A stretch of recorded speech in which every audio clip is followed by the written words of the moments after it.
Hey everyone, and welcome to the Atomic Cinema Experiment, the science fiction movie podcast from us, Male Fuzz TV, brought to you on this glorious day of, we're recording this on July 3rd. I have no idea what day this goes up, but it's that dumb American holiday tomorrow at the time of recording, so, go about your Oh, look business. at you. A little bit bitter, huh, Mr. UK? I'm not bitter. What annoyed me? There's something annoyed me today about July 4th, and I don't know what it was. I can't remember now. But something rubbed me the wrong way. I don't know. Hey, Is it when the aliens invaded? yeah, probably that. Hey, it was Canada Day like 3 days ago, though, right? Or 2 days ago. You, did you enjoy Canada Day? I suppose.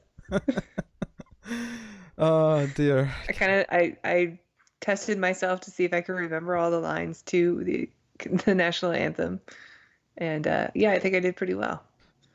I can't give you any lines in my national anthem. Can you do the Canadian? Oh, Canada. Or Perfect. Home. home and graceful Maple land. syrup. It's the same with the American where I could do, oh, say, can you see? Blah, blah, blah, blah, blah, blah. Bunch of bombs in the air.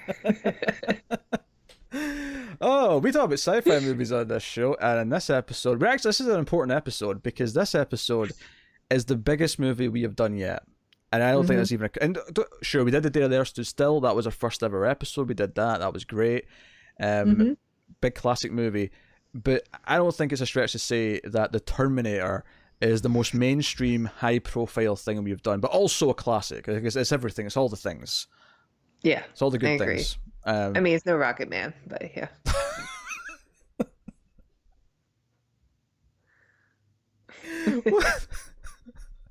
Also, greetings, citizens. Oh yeah, Tara's here. Yeah. Did I say what my name was? No. I'm Peter. That's Tara. Oh, we started off on a weird foot today, but yeah, this is going to be the Terminator. We're going to be talking about. We will start. I guess we'll still start spoiler free. It feels almost weird to bother doing it for Terminator, but we'll start spoiler free. We'll give you a warning in the middle before we go into spoilers. Also worth mentioning at the end of the show, as we do on most weeks, not every week, but most weeks, we have a bonus section where we talk about an episode of Mystery Science Theater 3000. This week's movie is going to be Time Chasers, so stay tuned at the end for that after the outro stuff. So that was a fun one. But we're going to talk about the Terminator, and this is a special movie for me. I grew up watching this. I mean, what was your origins with the Terminator? Like, when did you first? Well, it came out just shortly before I did. But I have an older brother who was born in 1980, and so the Terminator was obviously a big deal for him. It came out just before I did. First of all, out of context, that sounds like you said you came out of the closet. What she really means, what Tara means there, is her mother's vagina. Just to put that in perspective, that's where she came out of. Gross. I bet they prefer my way of saying it. They probably do. I just like. No one talks about their birthday like it's the day I came out. No. Hold on. Oh no! Oh, the cat's wanting out. The cat came out.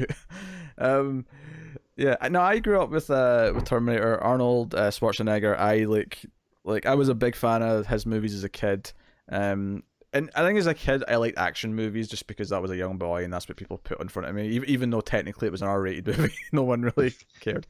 Yeah, well, I mean, in the 80s, like all you got were R-rated films that, for action figures. That's true.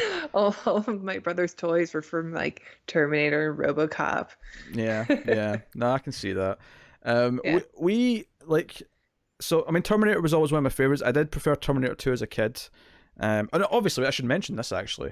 The reason why we're doing Terminator, and we will be doing Terminator 2 and 3 and Salvation and Genesis, because there's a new Terminator film coming out later this year, and we are going to be gradually over the course of the next several months working our way through the Terminator franchise. I'm not looking forward to anything after the second one. so I'll let that be known right Me now. neither. I never thought I'd have to watch Genesis again. I'm really upset about it, but I care about you, the fans. So Yeah, we got to do it. it's coming. This is the year of the Terminator on the 8th. Okay, well, yeah. So I grew up with Terminator. I love Commando, Terminator 1, 2, Predator. Your typical movie. Last Action Hero, Running Man was a big one, which is also sci-fi. We'll do that someday. Right. I've always been a big Arnold Schwarzenegger fan, and I think it's because I have an older brother who I worshipped, and he worshipped Arnold Schwarzenegger. So, yeah, I've seen all of his films, and yeah, the big staple ones like Terminator and obviously Predator. Obviously Predator, yes. Which is also sci-fi actually. So I mean, it's not been that long. It's not been that long since me and Connor did the Predator movies, but we'll definitely get to them someday on this show. We'll make sure there's some Ace Predator coverage. Maybe when the next Predator film eventually comes out, we'll Yeah, it was set up for a sequel, so we'll see. And it'll be a reboot again. I guarantee you, Predator 5 will not be a follow-on from Predators. No, not another Shane Black. From the Predator, rather. That's all right. What a weird naming convention. Predator, Predator 2, Predators, The Predator. The fifth one's going to be called A Predator. Just you watch. Oh, dear. No, a big fan of Arnold growing up. It's kind of, it was him and Stallone. I dabbled in some of the other action heroes at the time, but it was mainly them. But I think Arnold, he's not the best actor in the world. Obviously, you can't disguise the accent or anything like that. But no, but he's so unique. He's so unique. He's got charisma and he's got screen presence. And yeah, one of the first things I'm going to say and he fills up the entire screen. That's true. But one of the first things I'm going to say about Terminator is I actually think, credit where credit is due. I actually think his performance as the Terminator in both T1 and T2 is him actually doing a really good job. He actually, he's great. You can joke and say, oh yeah, they're the one that has no lines and he acts like a robot's the one that he's good at. But he gives it his all. He does a lot. There's a lot of little ticks in his performance that really sell it. He doesn't act like a robot though. Joey does. He does a couple of really neat little things. One of the things that he does, and you see this especially when he's chasing them in the car after the first encounter with Reese and Sarah, where he does this thing where when he's looking around for people, when he's looking for them, where he moves his eyes first and then moves his head after, and it's this really neat thing where he sort of goes like this. Where the eyes will get all the way over to one side and then his head will sort of fall. It's almost like his eyes are pulling his head once they've got to the end of the tug rope. And it's a really... Isn't that too dissimilar from Peter Weller when he would walk and he would look first and then his shoulders would turn to match where he was looking? Sure, yeah. Kind of similar idea, yeah. So, just little ticks like that. Arnold's very good in it. Obviously, we got Michael Biehn as Kyle Reese. We got Linda Hamilton as Sarah Connor. And for the record, my mother's name's Sarah, so naturally I grew up thinking I was going to be the savior of the human race. Just That's how that works when you're a kid, yeah. Yeah, it makes complete sense, right? So, what is the Terminator? If you somehow don't know what the Terminator is, I'll give you the brief definition of it. The Terminator is about a cyborg that is sent back in time to then present day 1984 to murder Sarah Connor, because she is going to give birth to the future leader of the human resistance in the human-cyborg war that takes place after a nuclear holocaust, where the AI behind the cyborgs killed everyone. But there's obviously some survivors of resistance, but the humans who have basically won the fight in the future, and that's why this is happening, send back a human, one of their soldiers, Kyle Reese, to protect Sarah Connor. So we're in 1984, and we have a hero, and we have a villain, and we have the... I'm going to use this incorrectly here because I think the story kind of disproves this, but at least at face value, when you're saying that, the damsel. So that is the basic premise of the Terminator, and we'll get into the nitty gritty of it as we go, because it's I'll tell you right now, at the end of this review, when we're rating this out of 10, it's going to be a pretty good score.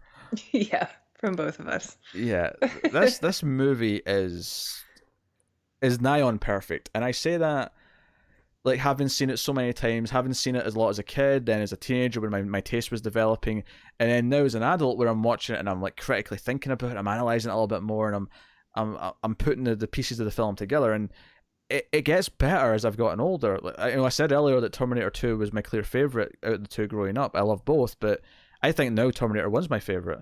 I go back and forth all the time. And I think it's whatever one I've watched recently is the one that's my favorite. I mean, that's fair.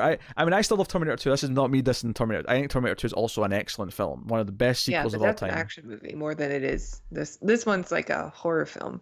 It is. And it's funny you bring that up because we were actually talking about Halloween before we started recording, and one of the funny things that I realized watching Terminator again, you know, like a couple of years ago maybe, is that I love horror movies, right? People know I love horror. You know, if you don't know that me and Tim do a horror movie podcast just like this one called Screams After Midnight. And highly recommend. Yeah, Tara's a fan. I love horror movies, and I have done since I was like maybe 10, 11 years old. Maybe 9 actually. I think it's when I saw Scream, and then I started branching out and so on. And again, far too young to be watching those, but that's the sort of kid I was. So, but like I loved horror movies, and watching the Terminator, like, you know, recently and again today, like I had this realization where, like, so much of what I like about horror movies is in this film. And I never realized it as a kid, and I never even realized it as a teenager, or even like, you know, in my early adulthood, where I'm still technically in my I'm only 30, I'm not like old, but you know, like when I'm talking about like early 20s, right? You know, when I just you know got into that cusp, I never realized that, because when I talk about Halloween, when I talk about Michael Myers and Halloween being my favorite horror film, like obviously I talk about John Carpenter's direction, I talk about the music, I talk about all these different things, but the thing that I love about it the most, the simple premise of it, is it's our hero character who has more depth than most other versions of the movie. Because, you know, because you just watched Friday the 13th for the first time recently. And yeah. Annie, who's the final girl in that, is basically just a cardboard cutout. She's just there to be the final girl, right? You watch Halloween, Laurie Strode has an arc. She you instantly like her because she's not because she's the virgin or because she's the good girl, but because when shit starts going down, her instinct is to protect the children. Because she's actually kind of a hero, and in the subtlest way possible, but it really works, right? But you've got this great protagonist, this female protagonist, and you've got this unstoppable killing, and I'm using my word very intentionally here, machine. Yeah. And then I think back to Terminator, and I'm like, holy shit, Terminator's kind of a slasher movie. It kind of is, and that's awesome. Yeah, it kind of is. I mean, in the beginning, when he's just going through trying to find all the Sarah Connors, and he's just going down the list, I mean, it's very much a slasher film. Yeah, it's a very specific target list, but yeah, it's like a slasher movie. Sure, yeah. Back when phone booths had phone books in them, you could rip the pages out. I remember. To be fair, I think that's more of a cultural thing than an age thing. Yeah. I don't have them. I don't think we ever had that. I mean, we definitely don't have it now, but I don't think we ever had it. That's to my knowledge. I think it's pretty easy to find people that you want to now. Oh, sure. This is before the internet, though. This is when people had to have it in a bit of paper. You could find this person here. Sure. Yeah. Made it very easy for stalkers to find addresses. I mean, you could just... Yeah, oh, yep. That's that number. Yep. Yeah, I mean, that's the danger of convenience. Yep. As technology gets better, then some privacy gets worse. Well, I'm saying it was arguably easier if you were in the yellow pages. Like, you just, you know, get the number, and if you can trace a number, which presumably the Terminator can do because he's the Terminator. Sure. Yeah. But with social media now, like, everybody knows when you're on vacation, and even strangers. That's why this is the genius thing. That is why I always see if I'm going out and I want to tweet about being out, I always wait until I'm home again before I do it. Probably a good move.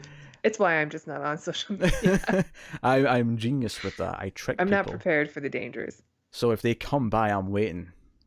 I'm lying in wait. Stock full of pennies. I've got 3 guard cats. They'll protect me. Oh God, I don't think you know cats very well.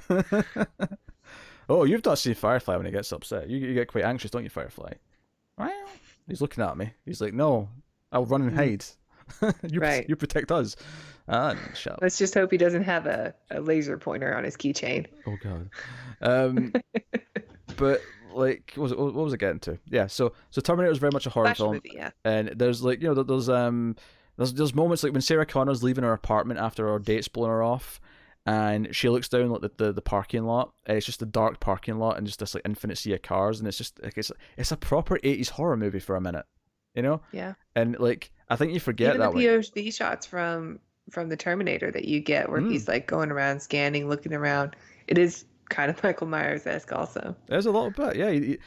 I guess you don't think of it because he's using guns and because he's, you know, a cyborg.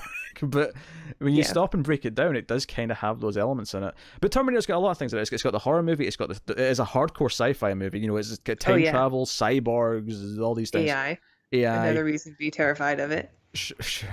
Is this going to turn into you just being scared of social media for the whole thing? Okay. Just getting that out there right away. And then you've also got a pretty great love story, but I think what makes it all work, what makes it all work at the center of it is, if I said to you, Tara, who is this movie about? What would you say? Hope. No, I don't know. No. Who is this movie about? Not what is it about.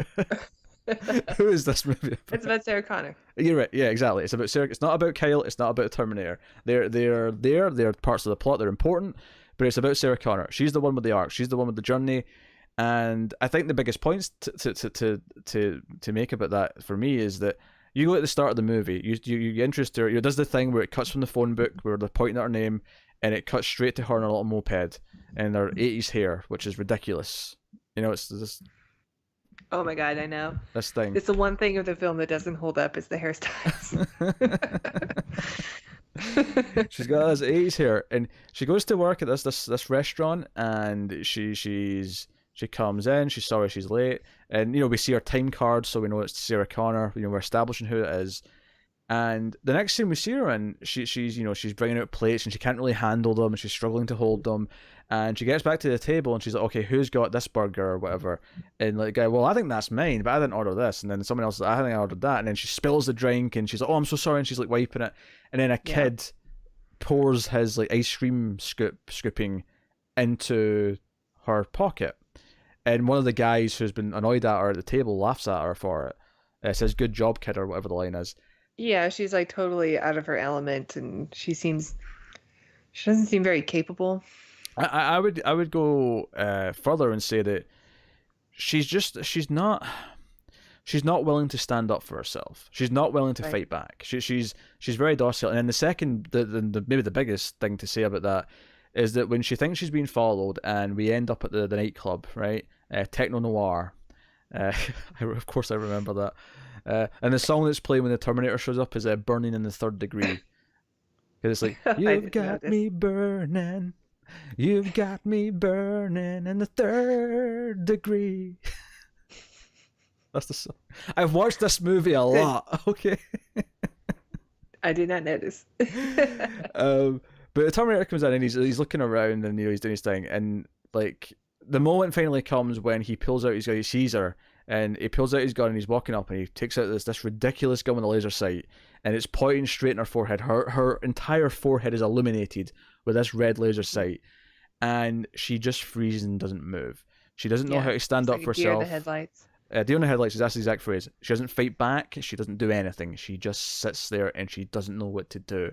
The arc of this movie is Sarah Connor learning to fight. The story of this movie is her becoming, because people always think, oh, Terminator 2, she becomes this badass with all the guns, but the first part of that journey is at the end of this film. You see her with a gun, you see her going to Mexico, you see, she changes so much throughout the course of this film. She goes from being this typical 80s girl who parties on the weekend, who doesn't have a care in the world, she doesn't know anything about anything really, and that's not me insulting her intelligence, it's just that she's oblivious to the world around her. She has a very simple life. She's naive. Yeah, we all are, at a certain age. Yeah, she goes to her dead end job. She at the weekend she tries to go out with a date who blows her off, in this case, of course, and then when she doesn't do that, she goes to see a movie. That is her life. It's very, very simple. And she doesn't necessarily understand that there's dangers around her or whatever until, of course, it comes to knocking. And over the course of the film, through her experience with Kyle. And I would also point out that like I love the evolution of how she comes to trust him, because she doesn't trust him right away. She thinks he's a crazy man, because of course she does. It makes sense. Yeah. I mean, his story is kind of, yeah. It's going to take a lot for her to trust him or to believe him. I mean, at all. if saying he's been sent back in time by your future son to save you because the cybernetic organism who's come back who wants to like, kill you because the future robot war wants to win the fight. If that's his pickup line, it's a bold move, Cotton. We'll see how it plays out for him. Luckily for him, the evil Terminator is shooting at them the whole time, so they but even still, like having somebody like come after you, he still looks like a human. Yeah, I think so it's going to take a lot to convince her that it's more than a human. I think for this movie, I think I more or less want to go through it in order, because I think there's so much to talk about that I'm going to miss things if I don't. So sure. Are we like in spoilers? I think at this point I'll just say full spoiler. It's amazing. Okay. It's a classic. You've already gone through quite a lot of plot. I know. Well, I'm not talking about the ending or the twist, if you want to call it that. Okay. Although, so we're in spoilers now. I just want to point out that like Tara was watching this a little bit earlier today before I was, and at one point I got a message, a little text message that just said, it was just quotations. It was tell me about my son, and then second quotation, he's about my height. And I'll be honest, in the number of times I've seen this movie, Tara, I don't think it's that moment stood out to me as going, oh, that's signaling that, you know. Oh, really? That's his son. Yeah, like, it's never even occurred to me that moment.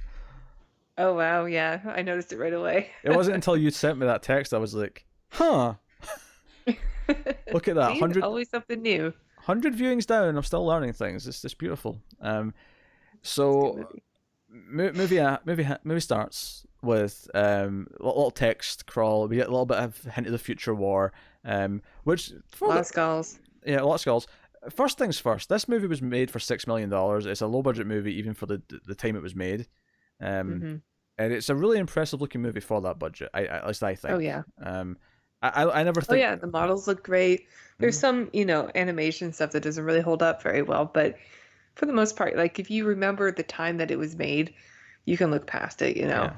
Even the stuff that's not held up has a charm. Like I'm so used. Oh yeah, absolutely. I'm so used to like certain shots, like one at the end with the truck, and then there's one at the future sequence with Kyle where it's clearly the explosion that's happening is a rear screen projection. They've got it playing on a video screen behind them, and it's really obvious. But every time I see it, I just kind of smile. I'm like, yeah, that's how it's supposed to look. That's how this movie looks. It's charming. Yeah. Works in Aliens. Works in Terminator. But it's got like a little thing that says, that the final battle would not be fought in the future; it would be fought in our present today. And that's kind of how. Do you think we need that? The little text thing at the start. That's a good question. It's a good question. Do you think we need it? No. To be honest, I forgot it was there. Joe, what's really funny about this is that I actually get surprised seeing it like this again, because on the DVDs, because obviously I was watching it in Blu-ray. But I finished this little anecdote. I'll be talking about my Blu-ray copy in a minute. I've got some words that I want to say. But like on the DVDs, which obviously I was watching for like a decade, because it was I mean, bit of trivia. The first DVD I ever intentionally bought, and I say that because I got like a couple with the player that I didn't necessarily care for or pick. But the first DVD that I intentionally bought was Terminator 2, and like the fifth DVD I bought was Terminator 1. So I mean, like I got those quickly. But on the DVD, they took out that text on the screen, and instead it came up as subtitles, as player generated subtitles at the bottom. And it looked really clunky, and I always wondered why they did that. So it was actually really nice when I first got the Blu-ray that they put it back in the way it was meant to be. Whereas no, here's the original font on the screen as it is. Huh. I didn't know that they ever made the change. Yeah, it's just a simple little thing, but it was one of those little things. Whenever I watched it in DVD, I was like, that looks really like, because the subtitles on a DVD especially were low resolution and didn't match. They're good for if there's foreign films and stuff for subtitles, but not for something that's supposed to be a part of the film. Yeah, I don't know if it's necessary to have that in there. I think there's enough in the film that like explains everything about the future, about about the Terminators, about the war, and we get flashbacks, which are really flash forwards through Kyle. I don't I don't know if we need it. And I was, like I said, I was surprised to see it there. I don't remember it being there Yeah, before. like It has been a long time since I've watched it, though. I will agree with you. I don't necessarily think we need it either. I think it's really just for like a taste of what the movie's going to be before it goes to the title music. Which, by the way, I love the music in this. Like the Terminator theme is the first piece of music from a movie that I kind of fell in love with and like tried to When find. did we first get the theme in the movie? The da-na-na, Uh, na-na-na. yeah, the opening title sequence. Because I'll tell you, the first time I noticed it in the film wasn't until like the part later on, much, much later, and Sure. very romantic. Yeah, they don't play it a ton throughout the movie. You get it. Well, that big scene, the love version, you get it in the ending and the credits. But there's little hints of it. I actually noticed like a hint of it in a scene that I never noticed before on this watch. Deal with the cat, Tara. Deal with Gus. Growing pains of the new place. Just deal with it. Sorry, folks, but we have to deal with the cat. Jesus Christ. So, but no, I actually kind of agree that it's not necessary to have this here. I think the movie would explain it well enough. I almost wonder that if the studio made them do this, like if it was never meant to be there. That's what I was thinking too. Like maybe it was something, because it's science fiction, they didn't want to take any chances. I think for me though, like I'm so used to it being there now that like I kind of like it in like a weird just like it's not necessary, but it's like a weird little prologue that just sets the mood where I'm just like, It does kind of give it, and it kind of dates the film too. It's not really something you see anymore unless it's setting up unless you're watching like a history film. Sure, yeah. That's usually when you see it. Yeah, I can see that. But yeah, the opening title sequence I love. I love the main theme. I remember I got this main theme. It was a compilation of like movie themes from a magazine, and it was the first time I got, because this was before I had the internet and I could just find things on YouTube or whatever or other Right. means that I might have used in my youth to get movie Napster soundtracks. guy, huh? I'm going to make you feel old because I was kind of post Napster, but it was Kazaa Light and things of that nature. But that just shows you how fast, because we're not actually that much of an age difference, as much as I like to joke about it, but that shows you how quick technology moves, that just a couple of years made that difference with something like that. Because I'm sure there's just a couple of years between me and someone younger who, if I said, oh, do you remember MSN Messenger, they'd be like, what? Not AOL Instant Messenger? Nah, you're older than me, sorry.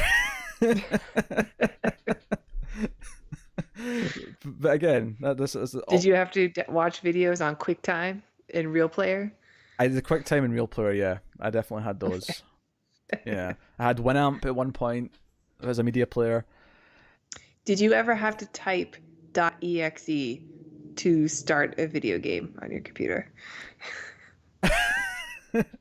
Well, no, but to be fair, I never played games on my computer. That was never a thing I did.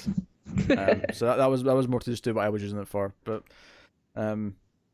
so yeah, music's great. I love the theme. I love how synthy it is. I love lots of the little beats of it. I forget, like, because there's moments later on in the film where, like, during the future flashback with it's the one where Kel comes back to base, and there's this great little synth theme that plays as he's walking down the stairs. It's this little like sort of sad hero theme that plays as he's coming down the stairs. I forgot how much synth is in it because it's not in the sequel. Brad Fidel, who did the music, I loved it. But both Terminator 1 and 2 have great music scores, but they're both very different as well, which is cool. Yeah. But this movie has all the ingredients of being a terrible, cheesy B-movie sci-fi that you find, like the kind of episodes that we watch on Mystery Science Theater all the time. I mean, it inspired so many of those types of movies, but I think this is an example, and we'll talk about this as we go through the movie, like how a good director and a good script as well. I mean, I actually think it's a really good script, even though it has all the qualities that people use in these other movies without being good enough to actually write it or direct it properly. But having a director and a writer who take the subject seriously is all you need. Like, a good director taking the subject seriously Because you think of it, like I mean, you kind of mentioned this to me earlier, and I said, well, what about Jaws? Jaws is a goofy movie with a rubber shark, but you've got a good director taking it seriously, and that's what made the difference. And obviously he hires good actors. He brings in other good people around him, and so on and so on. But that's where it starts. It starts with someone at the core of it taking it seriously and saying, let's make a good story out of this. And that's what the Terminator is. I think it takes it dead seriously. And not in a way that it's self-indulgent or anything like that, just in a way that's, no, we're going to treat this like it's an A movie. We're not going to treat it like it's some goofy little B movie. Yeah. And it's beautiful. It's beautiful. Anyway, before we get to the first proper scene, though, after the credits, I just want to mention my Blu-ray here before I forget to talk about it. So I started this movie today on Blu-ray. My Blu-ray copy, which I have right here. I got it in 2012 when it came out. This is the 4K restoration. It's not in 4K, it's a Blu-ray, obviously, but it came from a 4K restoration master, and it looks gorgeous. I love it. I love this disc. I got to the scenes in the police station, and I'll be honest, when I first put the disc in, the PS4 that I was using to watch it on did sound like it was struggling. Like the disc, I could hear the disc reader like going back and forth a little bit and trying to kind of find its place. And it started playing though, and I was watching the movie, whatever, and I actually thought my PS4 laser might be going, because that happened to my PS3. It stopped reading discs like after so many years. I got to the police station scenes and it just froze and wouldn't play. I put it on another Blu-ray player I've got, my multi-region player, and it was fine to start up, but when I got to that section of the movie, exact same point, it just froze, and I had to watch the rest of it on Netflix. And like, I'm going to sound like a quality snob here, but see when you, like, I can tell the difference between like a proper Blu-ray and a Netflix stream, but see when you actually watch half the movie and then switch immediately to the Netflix version, it's heartbreaking. It is. I can see the pixels, I can see the compression, and it hurt. And I've got a pretty decent sound system. I mean, at least it was when I put it together. I mean, it's a bit old now, but the DTS HD Master Audio on this sounds phenomenal. It was sounding great, and then I switched to low quality Dolby Digital crap, and there's only so much you can get through streaming. I sound like an entitled dick right now, but you know what? I'm mad that my disc is broke. I'm going to have to get a new Terminator disc. So let's talk about the first proper scene of the movie. We'll talk about Arnold arriving. Right, Terminator arrives, and the disgruntled man in the tractor, who gets very upset, and runs. Chomping on a cigar. Joe is so funny. Is like watching it now, as I noticed like the differences in like budget between this and T2, where in T2 they literally like dig a hole in the ground where like, the circle is formed. Sphere. Yeah. But that's it. It still looks good for what it is, though. The electricity looks good. It feels, has and the music's so good. Like almost every time Arnold came on screen in the first half of the movie, I was just sitting going with the music, going like, bum bum bum bum, bum bum bum bum, bum bum bum bum. So good. It's so good. So Arnold, he's butt-ass naked. He's walking. He looks at the city. It's a great shot where you just see him looking over the whole of the city. Which, by the way, is this set in LA? This first one? I think the second one yeah. is to begin with, at least. They use the street Pico. Yeah, that is a street here. Yeah. So because they never mention it. But yeah, and I think I saw palm trees. So unless it's Florida, it should be LA. Yeah. So I do raise the question then. This is like an old movie thing. Is like the ground's always wet at night, and that's not just this movie. That's a lot of movies. Yeah. Which I think happens for a bunch of different reasons. I think one of them is just like getting rid of the like tire tracks and stuff from previous takes and stuff like that, so they always wet down the street. Sure, but if it is Los Angeles, like it does get like very dewy at night. Okay. That looks more like rain that's been sure falling earlier in the day. Probably less. Yeah. It's not so much to do. Yeah. Is that how they make Mountain Dew? They just come out of LA and just scrape it off the pavement? Just like... No. Of course, it comes from mountains. What an idiot I am. No, you have to put $1 into a hollow tree, and then you go around, and then you get your good Mountain Dew. Okay. The bluegrass song. Okay, so Arnold arrives, and we get a fantastic scene. Which, by the way, in HD, you can now clearly see Arnold's penis flapping around back and forth. Oh, I Um, didn't notice. I don't have the HD. yeah, on the Blu-ray. I don't know if you can see it on Netflix. I didn't see that scene on the Netflix. I saw that scene in the Blu-ray, but Damn. you could definitely see it flapping about there for a split second. Um, Good for him. good for him. He went fully nude. Good for him. Um, so we get the scene where he goes up to the punks and needs clothes. Such a quotable scene, you know. Hmm. Wash day tomorrow, nothing clean, right? You know. This guy's a couple of cans short of a six pack, and of course the blue spiky haired one is none other than Bill Paxton, who would go on to be Bill freaking I Paxton. know he's so good. What a great legend. Do you know, I'm going to be honest. I think as far as celebrity deaths go, I feel like Bill Paxton's the one that's hit me the hardest out of all of them. Yeah. And I think it's because I grew up watching Terminator, Aliens, you know. In Predator, he was killed by all three. Yeah, Predator 2, yeah. And, like, you know, I wasn't as big a fan of Twister, but I did see Twister. I saw those things he was in. And Yeah, Big Love. and he was Did you ever always, watch Big Love? I never saw Big Love. Later in life, So good. I became a big fan of Near Dark, which is a great vampire movie directed by Catherine Bigelow, which, for my money, is still Catherine Bigelow's best film, and I'll fight people on that. Ooh. But like, he's so good. He's got this small part here, but like, his death, which came out because he went in for like routine surgery that wasn't meant to be that, you know, dangerous. Yeah. And it was just all of a sudden Bill Paxton's passed away, and it was like this really hard hitting thing. But like, you know, Bill Paxton's there, and you know, he's been Bill Paxton. He's great. The one on the right, because there's three of them. The one on the left is the guy who actually gives him the jacket at the end of the scene after he's like, you know, I didn't recognize the other two. well, Oh. the one that gives him the jacket, I don't know from anything. The one on the right, though, the one that he actually, the first guy he kills because he puts his arm right up his chest, and like, it's almost like Yeah. he rips out his heart, but he doesn't actually rip anything out. That is I He just believe punches through him. yeah, I believe his name is Brian Thompson, but people might know him from Uh-oh. playing two characters. He played a character called Luke, and he also played a character called the Judge, where he was painted blue, and he played those characters on the hit television show Buffy the Vampire Slayer. Of course. I got so excited when I saw it. I was like, oh yeah, I forgot he was in this scene. I could do my Buffy reference. So easy. Stop being I'm dealing with cats now as well. Oh, Cats does anybody want a cat? So he kills these two of them at least, and the other guy gives him his clothes, right? And I love the look in Arnold's face. See when like he's killed the one that's lying down, and his head just comes up. He's just like, you know, it looks so good. He's got so much presence. So Yeah. good. Arnold's great. I mean, have you ever seen his first film, The Hercules in New York? I have not. Yeah. Sorry So to say. if going from that movie to The Terminator, yeah, you never would have thought that he would be ever in a film again after Hercules in New York. In fact, he was dubbed in the film because nobody could understand him. Although just to point out though, just in case anyone wants to like be an actually person in the comments. Oh, sure. I'm sure there's other stuff in between. Yeah, well, there's one. The first Conan was in between. Mm. I believe.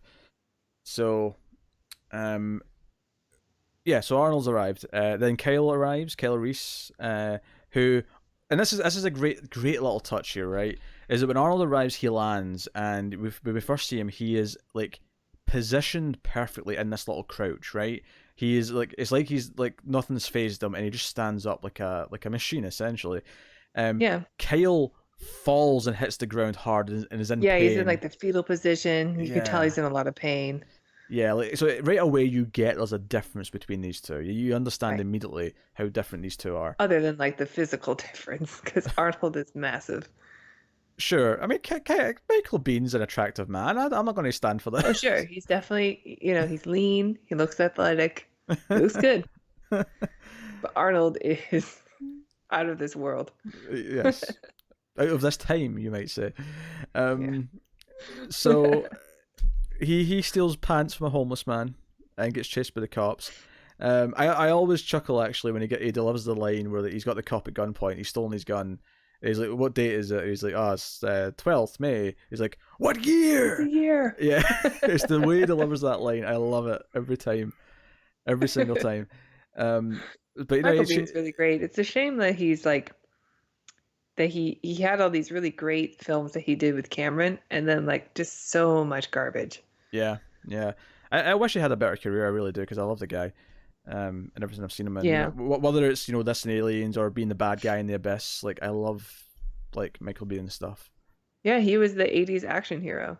Yeah, yeah. I mean, I guess you could say that about Schwarzenegger, but I mean, Michael Biehn was there. I mean, he was there for Aliens and Abyss, again, all Cameron films, but you would think that he would have, since he was such a leading guy in these big blockbusters, that he would have had a better career. Yeah, it's just weird why he didn't. I think he may have had alcohol problems later in life. I'm not sure. I might be making that up, but I feel like I heard that. I don't know.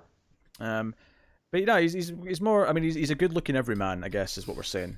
Whereas Arnold Yeah, is. he's got the right look. He's got like screen presence. He can carry a lead role. Like it doesn't make any sense why he didn't. Yeah, the Have a better career. Nintendo game Metal Gear ripped off his look for the front cover. If you've ever seen that, Which one? Metal Gear, the original Metal Gear on Nintendo. Mhm. It looks like it just looks like Kyle Reese on the cover. Like Oh, really? they've just I didn't know drawn that. Kyle Reese. I Look know up. the Far Cry 3 Blood Dragon he did the voice of the lead. Mm, So I guess they were channeling that 80s action oh yeah. star. Oh yeah. Might as well just get Michael Biehn to do it. Absolutely. He's free. He's available.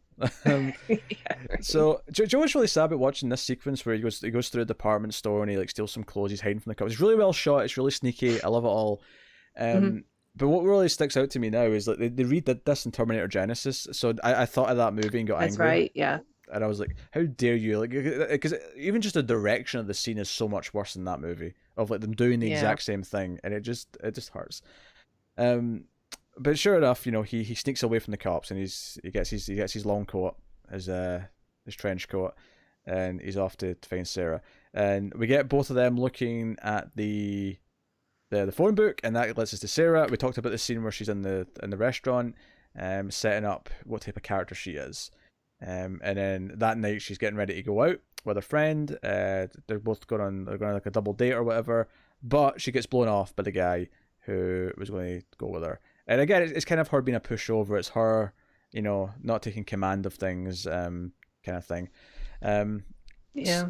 So that kind of hurt. But what I love about the movie, the build up in the first act, is I love how it darts around Kyle, the Terminator, Sarah, and even the police station. It really sets this idea up of everything like ticking down to when he's coming after Sarah. Because obviously he goes after two other Sarah Connors first. Because it was like Sarah Connor. I was like, yes. Sarah Connor. Yeah, and that's like that's like a memorable scene everyone remembers, and or go at the gun shop with Dick Miller, an actor who I love, who just passed away. Yeah, he died this year. Yeah, he just passed away recently. He was like 90 something though, so he had a good run. Like he had a great life. I know. And He'll always be like one of those that guys. yeah, he was in every movie Joe Dante directed up to a point. He was in Explorers. He was in both Gremlins movies. He's in Small Soldiers. I also know him. Small Soldiers. Yeah, he's got a small role in Chopping Mall, which I love. Never seen it. We did it on Screams because it's technically a horror movie, but Tim argues it should be a sci-fi movie because it's robots. And I mean, Oh. I don't mind talking about He just Chopping didn't Mall. want to do it. Well, he likes the movie. He just disagreed that it was a horror movie. He thought it was more of a sci-fi movie. So I mean, arguably, we should do Chopping Mall at some point. I'm okay for watching Chopping Mall as many times as people want me to. Chopping Mall is a gem. All right, I've never seen it. Oh my god! But bunch of like college-age kids get trapped in a mall that has 3 robot security things that get hit by lightning, so they turn evil and start tracking them down and try to kill them. Of course. It's beautiful. It's a beautiful film.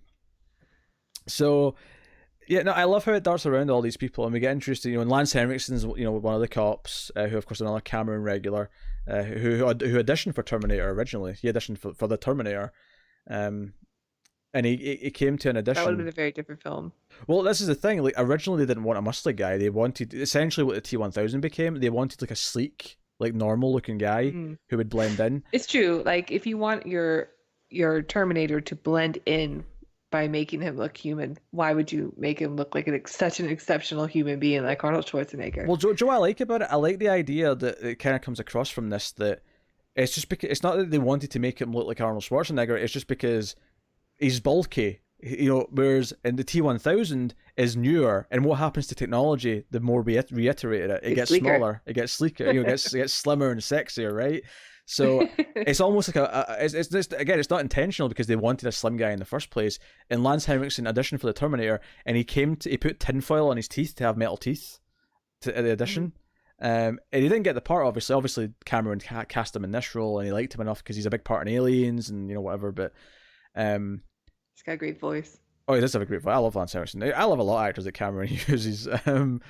He's good at casting. He's good at casting character actors who are really have a memorable presence, even if they don't have big roles.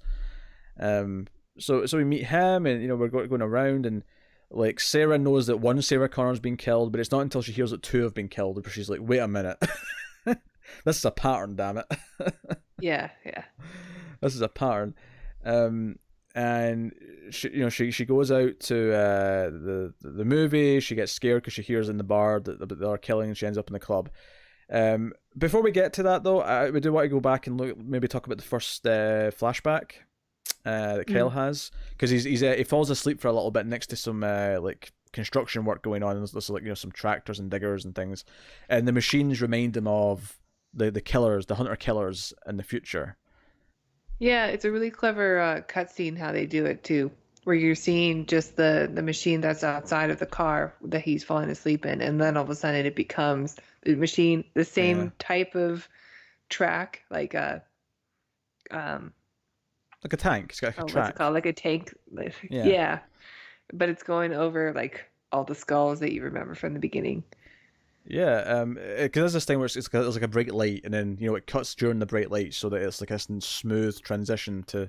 Right, and then it pans out, and all of a sudden you're in the future. Yeah, and then the music's great here. And this flashback set, Reese and this other soldier, this woman, who are sneaking around and staying out of line of sight of the the flying hunter killers and the ones that are on the treads, and. They're basically throwing grenades and try to get to the right position so they can throw a grenade underneath the track so that the thing will blow up and can't move anymore. And we see his partner get killed, just vaporized basically. Yeah. I really like that part because she the entire time seemed just as capable as him, and it just really establishes how dangerous the Terminators are, because all it had to do was just notice that she was there, and then she was dead. She was vaporized instantly. Yeah. So it's a really well done, and it looks great. I think it looks great for the budget this movie's made on. I think this scene looks really fun. Oh, it looks awesome. Yeah. It has so much character in it, and then you add on the synth, and it ends with him. His car flips, because the other guy goes on the turret, and he's the laser turret, trying to shoot down the flying one, and it flips, and he's there's fire, and that's when he wakes up. This was clearly a really tragic day in his life, in the last few years. Right. Yeah. So it is this great thing where he realizes he's fallen asleep, so he's hotwired a car and he drives off, and and at this point, I think it's pretty clear that the Terminator is a bad guy, but they're really playing the odds with Kyle, where it's they're not going to prove that he's good or bad yet. They're waiting for the moment. Yeah. And it's something that works maybe arguably much better in Terminator 2, because we expect the Terminator to be a bad guy to an extent because we've already seen him be a bad guy, but so all converges in the nightclub in techno noir, and. It was a neat thing where the Terminator, again, slasher movie style, probably the most slasher movie scene of the whole thing is him coming over to Sarah's apartment and killing her roommate and her boyfriend. The way he comes in and the boyfriend comes smashing through the door, which, by the way, that woman makes a hell of a packed sandwich. That was I know, right? Didn't it look delicious? Yeah, it was I'm not going to lie, I actually paused afterwards and made a sandwich because I got hungry. But she was like throwing so much stuff out of the sandwich. Well, she's ravenous. Oh yeah. After all that aggressive sex, yes. Because we heard it described earlier on when he's on the phone. He's like, first of all, I'm going to undo your buttons one by one, and then I'm going to kiss your neck. It was a funny scene. Yeah. Yeah. So, you know, but he hears Sarah call home saying that she's at the bar. And if she didn't do that, he might never have realized that he didn't kill Sarah Connor. He might have thought he was done. Right. He might have thought that she was, the roommate was Sarah Connor. So he finds a photo of her, like an ID of her. It's her college ID. And he knows what she looks like now, so he comes to the club. And by this point, Sarah's called the police, so they're coming too. This is a fantastic scene because like Terminator's going around and his head is just scanning. It's just scanning around the room full of people. And Kyle's at the bar, and like Sarah notices him and she gets scared, but then the Terminator notices her. Yeah, she thinks that he's the one who's stalking her, which he is, but we don't know why yet. Yeah, what's he going to do? Come up and say, "Hey, by the way, I'm from the future," and Right. But it is kind of clever, because she basically has two people following her, and because we don't know, we know that Kyle is probably going to be a good guy, but we don't actually know that yet as an audience. And she just knows that two Sarah Connors are dead, and so because of that, she's got her she's paranoid and she's looking around all the time, and all she sees is this one guy who keeps following her. Yeah, and I even love the moment where she bends over to pick something up, and it's just at that moment that the Terminator's looking in that direction, and it goes in slow motion. I really like that moment. Yeah, it's good. It's good stuff. But of course, Terminator sees her, it comes up. We talked about the razor dot in her head and her not moving. She can't function. She can't defend herself. She doesn't even try. But of course, Kyle's there, and he pulls out his sawed-off shotgun and starts fighting back. And I love the body language from Arnold in this scene, because the way he shoots, where he kind of like has his hand out extending and he's kind of like going like that with his head, and he's trying to like hit Kyle, and when he stops firing, he pulls his hand in upright like that and walks forward, and like his body language is just so. I hate to use the word robotic because that's just like a cheap way of describing this. I would say it's just, it feels so precise. It feels like a device like scanning, and then when it stops scanning, it just snaps back into its like default position. Like that's what it feels like. It's like something you would see on like a car factory floor, like an arm coming out to like build something just in routine. Yeah. So robotic, but very specifically that it's type smooth. of. Yeah. It's smooth. It's fluid. So it's very smooth. It's robotic but smooth. Yeah. Really, really well done.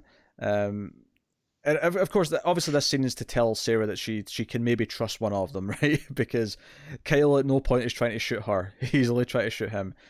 And we get the famous line in the movie, "Come with me if you want to live." Right? We get that moment.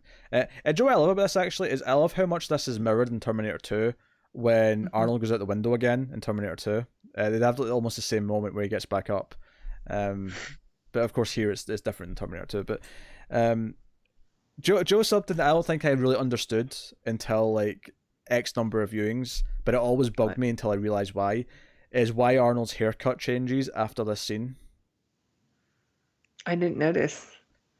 He goes from having like a kind of like a fringe that comes down.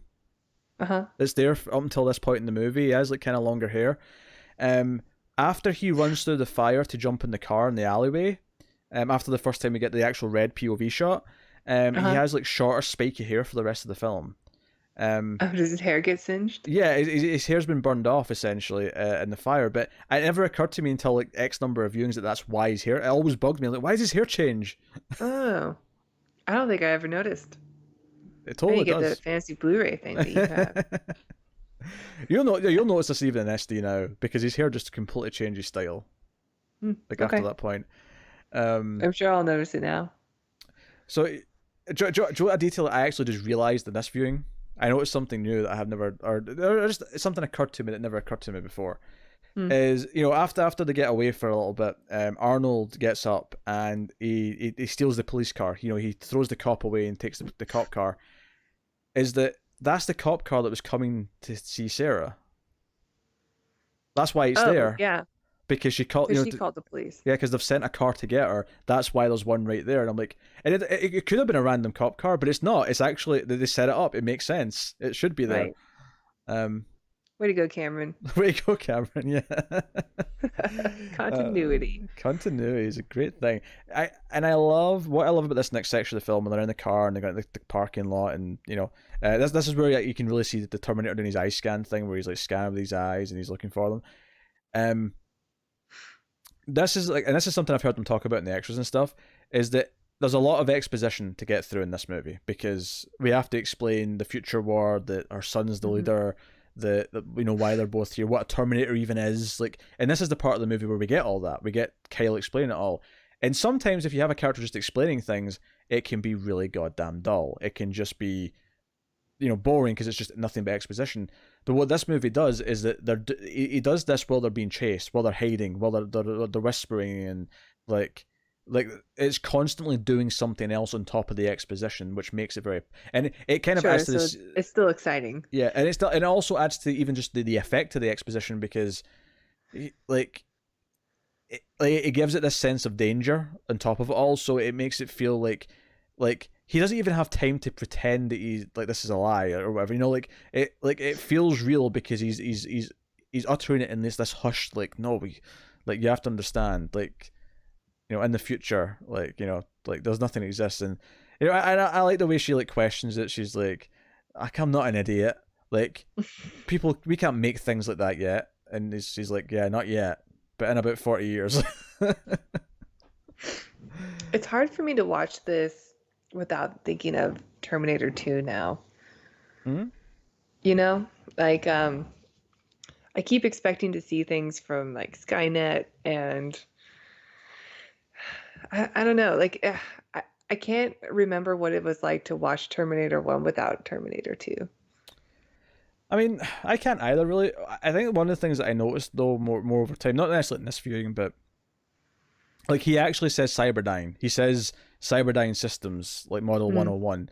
So that word is in there. So one thing that I've noticed over seeing it like multiple times in recent years, and having grown up with T2, is that at one point Kyle actually flat out says to her that to Sarah, you train him, you teach him how to fight. And I don't think I ever noticed that line until I was in my 20s, because I'm like, wait, that actually kind of sets up how much of a badass she is in Terminator 2. And it never occurred to me that, like, I always thought of Terminator 2, like, they made a choice between movies to go, okay, that's where could she be now? Like, maybe not having thought of it before. Oh, that's interesting. I always remembered that. Yeah, I never. I always remembered that she was this meek woman who is being told that she is something else, something greater. That she doesn't understand how it's even possible. And I think it's because when I was younger, I never necessarily even considered that the movie was really about her. It wasn't until I was older and smarter that I really, caught into that.